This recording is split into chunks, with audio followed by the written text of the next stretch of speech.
Sud Radio, le grand matin week-end, 7h-10h, Maxime Liédo. Ça concerne forcément ce que vous allez sans doute utiliser aujourd'hui, votre voiture. Ça se trouve dans votre garage normalement. Et peut-être que si vous avez essayé de vouloir en changer ces dernières semaines, ces derniers mois, ces dernières années, vous avez peut-être remarqué une hausse des prix absolument considérable. Bonjour Pierre Chasseret.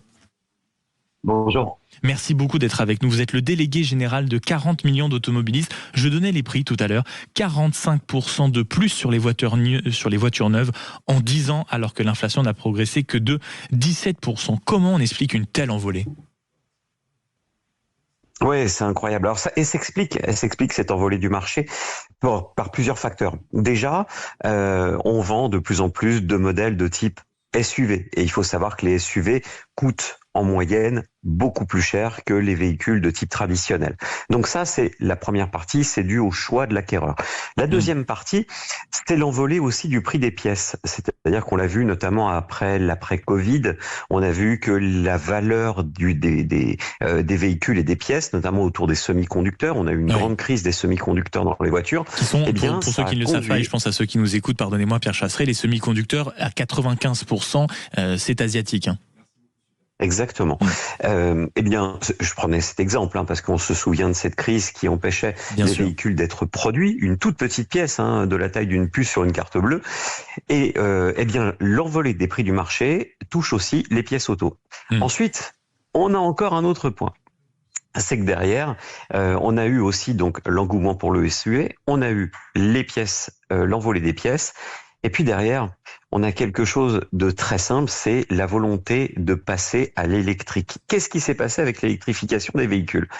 Ça a engrangé une augmentation de tous les prix des véhicules. Pourquoi ? Eh bien parce que il a fallu serrer les prix du côté des constructeurs sur l'électrique pour être relativement rentable. Et de l'autre côté, il a fallu augmenter la valeur faciale des véhicules thermiques pour une raison simple, il fallait garder une marge. Donc vous voyez, quand on additionne ces trois facteurs, on a à peu près toutes les raisons qui font que les véhicules se sont envolés. Le dernier point, c'est que les Français veulent de plus en plus d'options dans les voitures. Et je vais prendre un exemple. La marque Dacia, au départ, vous vous souvenez, il y avait même pas les vitres électriques, il y avait même pas l'ouverture centralisée, tout ça c'était une option. Dacia, aujourd'hui, quand vous passez acheter une Dacia, il y a tout. Tout simplement parce que Dacia s'est rendu compte que les Français ne voulaient plus ce véhicule d'entrée de gamme. Ils optaient systématiquement pour celui qui était truffé d'options. Donc, Dacia est devenue une marque comme les autres, un petit peu moins chère que les autres, mais au final, ça devient une marque qui, elle aussi, a subi l'envolée des prix. Et plus que la voiture, il y a quand même tout ce qui va avec, non ? L'entretien, l'essence, les assurances, c'est aussi ce qu'on voit dans cette étude. Est-ce que l'on peut dire qu'on a en réalité progressivement asphyxié les automobilistes en faisant grimper le prix en réalité des dépenses de fonctionnement ? Oui, et puis on va ajouter les malus écologiques qui se sont envolés. Évidemment. Tout ça a participé derrière à une augmentation de la valeur faciale du véhicule qui fait quoi ? Qui fait qu'aujourd'hui, posséder une voiture devient progressivement un luxe, qui fait que pour les plus jeunes, ça devient très dur. En plus de cela, vous avez des véhicules qui aujourd'hui sont truffés d'électronique. Avant, je vais citer une marque, une petite Clio, une petite Citroën Saxo de l'époque qui n'était pas gavée d'électronique. On rajoute une troisième, une Fiat Panda. Ces véhicules-là, ils coûtaient pas cher, on les retrouvait sur le marché de l'occasion et puis ils pouvaient tenir une vingtaine d'années. Aujourd'hui, nos véhicules, on va trouver des tablettes connectées à l'intérieur, on va trouver plein d'instruments électroniques qui fait que la durabilité de ces engins, faut pas se leurrer. On n'aura pas des véhicules qui 20 ans après n'auront aucun problème au niveau de tout. Ça c'est sûr. Exactement. Donc sur le marché de l'occasion pour nos jeunes, je suis très inquiet. Et dans le prix de l'entretien aussi, il y a, et on le voyait notamment dans différents reportages cette semaine, dans différents papiers, en fouillant un peu cette étude, on s'aperçoit en réalité que le prix a augmenté concernant l'entretien. C'est-à-dire qu'il y a des sommes absolument faramineuses. Alors ça ne concerne, j'imagine, pas toutes les marques, mais ça veut dire quoi en réalité ? Que les équipements, les matériaux sont de moins bonne qualité en général ? Non, ça veut dire que les pannes sont moins courantes, il y a moins de pannes. Par contre, les pannes coûtent de plus en plus cher parce que tout est truffé d'électronique. Le moindre calculateur, tout de suite, vous arrivez sur des pièces à 3 chiffres. Et puis derrière, vous avez la pose qu'il faut ajouter. Quand vous ajoutez la pose, avec aussi la pose au niveau du mécanicien, lui aussi, il a vu l'envolée des prix partout autour de lui. Donc, ses tarifs à lui ont augmenté C'est une simple répercussion. Eh bien, cette répercussion qu'on a, 1, sur les pièces et 2, derrière sur le personnel qui lui aussi a subi l'inflation et qui, de fait, a augmenté ses salaires dans sa structure, eh bien, a conduit à une envolée des tarifs de la réparation automobile qui fait qu'aujourd'hui, quand notre véhicule est en panne, on tremble. Ça c'est sûr. Pierre Chasseret, je ne peux pas vous quitter sans vous poser ces 2 dernières questions, ou moins cette actualité concernant l'automobile. Et cette semaine a été particulièrement chargée. Notamment un rapport du Sénat a préconisé l'imposition de clauses de contenu local pour des véhicules vendus en Europe et le report de l'interdiction de la vente de véhicules thermiques après 2035 pour tout simplement sauver la filière. Sinon ce rapport craint la disparition. Et on a également aperçu dans le budget des mesures concernant les fameux biocarburants. Est-ce que c'est crédible que l'on assiste sérieusement, à une échelle plutôt de moyen terme, à la fin de l'automobile Made in France, selon vous?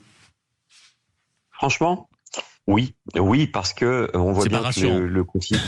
Ouais, on voit bien. Ouais, mais non, c'est pas rassurant, mais c'est la réalité. Quand vous voyez la qualité des véhicules électriques chinois qui sont maintenant exportés de Chine vers la France, on se rend bien compte que si la France continue son tout électrique et décide de continuer à tirer une balle en pleine tête des constructeurs français, européens, qui eux ont un savoir-faire sur le thermique. Une balle en pleine tête des constructeurs, pour vous, c'est vraiment ce que fait, ce qu'engendre ce type de décision.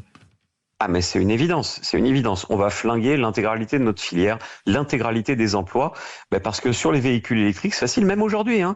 Quand la France investit 1 euro, la Chine investit 10. Donc non seulement ils sont en avance, mais ils continuent à prendre de l'avance et ils continuent à creuser l'écart. Cet écart, donc, si vous voulez, c'est comme si je faisais le tour.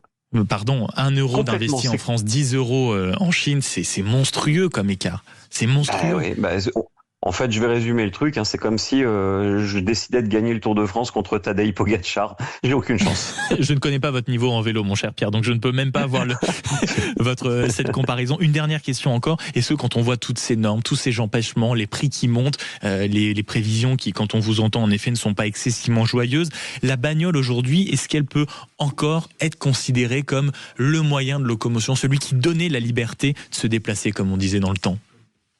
Bien sûr, oui, mais il redevient élitiste. Ça sera toujours un instrument de liberté, mais malheureusement, on se rend bien compte aujourd'hui que la valeur des véhicules a augmenté. On a aussi enlevé les tout petits véhicules, les toutes petites Ford Fiesta, elles n'existent plus, par exemple. Eh bien, au final, le véhicule devient réservé de plus en plus à une élite, et ça me fait peur. Parce qu'on s'est tellement battu en France pour faire en sorte que tout le monde puisse posséder ce moyen de locomotion. Que ce soit démocratisé, justement, l'accès à la bagnole. Et pour la première fois depuis maintenant des décennies, on assiste à ça, à une voiture qui redevient un luxe.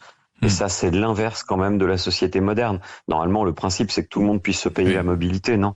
Mais normalement. Merci beaucoup Pierre Chasseret d'avoir été avec nous, délégué général de 40 millions d'automobilistes, notamment pour ce sujet, le boom du prix de la voiture, plus 45% en 10 ans, avec en effet toutes les raisons pour lesquelles on était ravis de vous accueillir ce matin.